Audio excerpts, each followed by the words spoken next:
It's interesting. Usually when I use the word audit, most people just give me a scrunched up face and say, audit? Why? Oh, gosh, I don't want to go through an audit. And if I had to guess, I would guess that it's probably because most of you have seen your finance people, your CFOs or your CPAs go through a bank audit or a due diligence audit. And gosh, I know they're painful. But when we're talking HR is not painful. It's really, really not.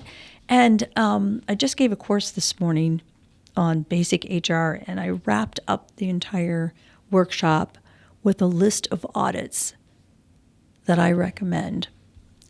And if you're new to HR or if you're using HR as an additional responsibility, this list will probably do well for you. And I'm not saying that you yourself, but I'm going to suggest that you partner. Take this list that I'm about to give you and partner with someone who is much more familiar with HR. Call your labor law attorney. Have him send over a paralegal. Call your HR consultant. Get them in and say, look, I've got a list here. I listened to the podcast. I've got a list. How can you help me with this?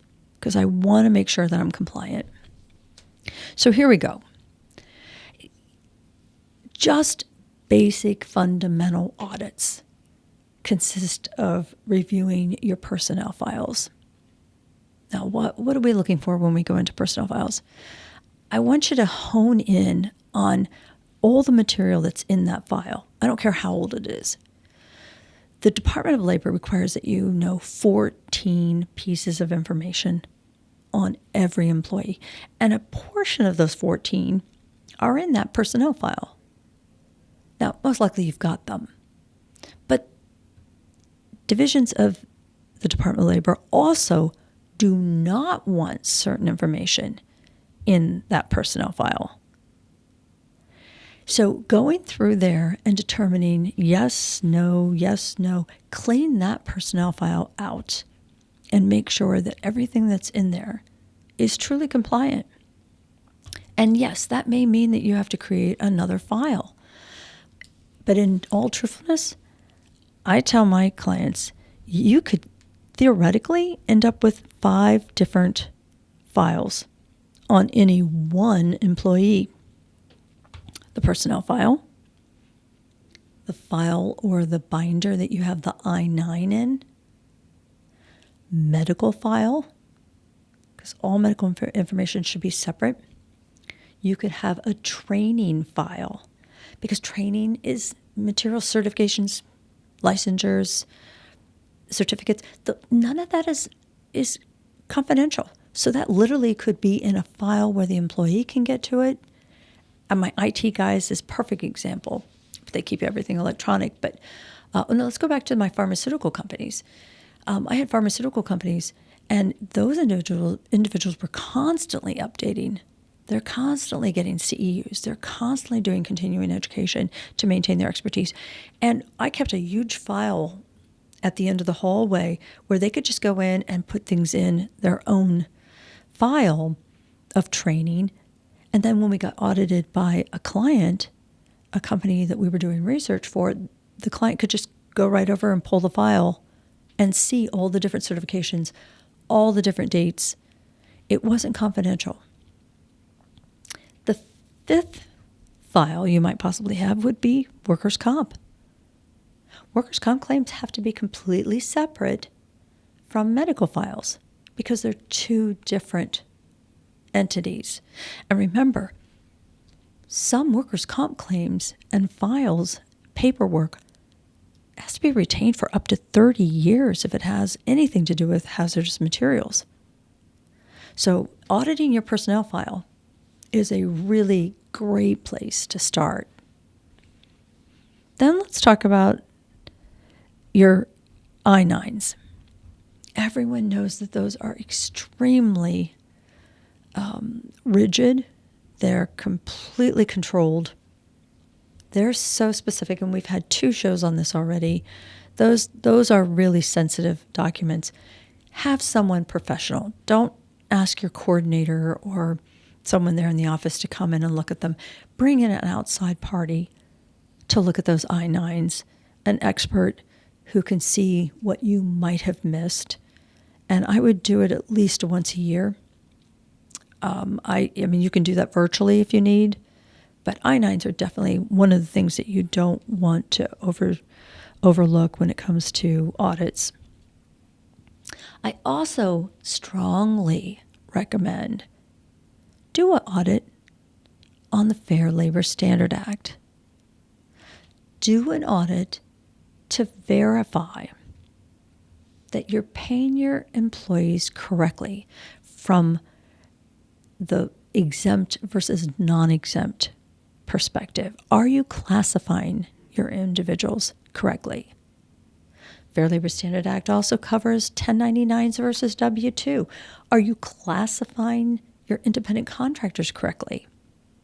Are they truly independent contractors, even though they say they're small businesses? I hear it all the time. Well, he's got an LLC. He may still be an employee if he meets the requirements of the Fair Labor Standard Act. That one could cost you tens of thousands of dollars. In fact, I had one company, I had a CPA firm call me in and say, hey, can you get in here and help them? They're being audited by wage and hour. And by the time I got in, it was way too late. They went out of business. They could not meet the fines. They could not pay the back pay for 40 individuals that they had classified as 1099s, when in fact, if they had been audited earlier, would have been identified as actually W-2 employees. Wage and hour doesn't fool around, guys. And remember, a claim can be called in over the phone with no evidence. An employee, a member of the family, a family friend can call in and say, this is what's happening, this isn't right, and you're under an investigation. It's just that easy. That's how quickly those things can be initiated. The next audit I would highly recommend is going back over your training. How are you onboarding new hires?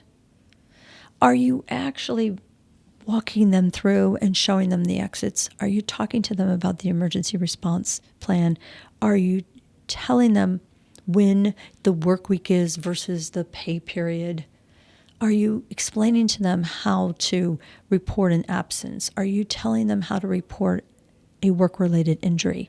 Look, it seems like simple topics, but very commonly individuals get terminated because of these topics. And in all truthfulness, they were never trained to begin with.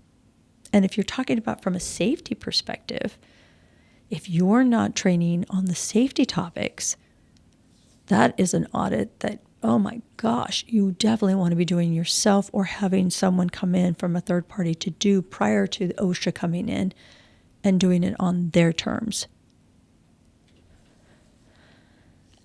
And then there's, I think I've got 6 or 7 more, but just out of time, I've got a fourth quarter audit. And this is an audit that I hand out to my clients to say, hey, it's at the end of the year. Here's some things you need to be looking at. Here's some things that you need to be going back over. And let's just make sure that we're good there. And the list includes updating beneficiaries on insurance forms, life insurance, HSA. Look, how many times do you hear someone say, oh, well, I'm not dating that girl anymore, or I'm not married to that woman anymore, or I don't have that gentleman with me anymore. And it turns out at the time, they were filling out the paperwork. That's who they were going to give all their money to. That was their beneficiary. Look, things change. Life happens. Let's get that updated. Let's get addresses updated. Let's get last names updated. Maybe a child was a dependent in 2022, but in 23, they're not going to be a dependent. Do we need to change taxes and exemptions, deductions? Do we want to change the deductions for an HSA? Do we need to update the OSHA 300 report? Do we need to change policies in the handbook? Were there any gift cards passed out this year? If so, that all needs to go to finance because those are all taxable items. This is such an extensive list. I have no problem giving this out to anyone. If you want a copy, just contact the station here or send me an email. I will be more than happy to send this out. But what this does, and the reason I put these together, is that it disciplines us as HR people to double check ourselves. Make sure that we haven't become complacent or that we've become very comfortable with doing things maybe not quite as efficient or as detailed as we should. And a second pair of eyes or an outside party coming in and looking at it will get us back. It'll get us grounded again. And you'll be able to look at your senior staff or your business ownership and say, oh, no, I just had that reviewed. We're good. I'm completely confident that we're compliant in those areas. And your employees will know that you're looking out for them. That guy does not want his ex-girlfriend on his beneficiary form. Or, yes, his address changed, and if he's not going to get his W-2, you just saved him some trouble by getting that updated so that he does get it in a timely manner. Either way, take control of your office. Know what's going on, and know that you're doing things the right way. I mean, in all truthfulness, that's why we're here. The human resource. Taking your questions, taking your suggestions, and giving you ideas for good solutions. I wanted to say a shout out to a new individual, Maureen. Congratulations on your new position in your HR office there at your corporation. And Stacy. It was very nice meeting you today at the training session. Hope to see you again. And you? My name is Pandy. I hope you listen too to our next show of The Human Resource.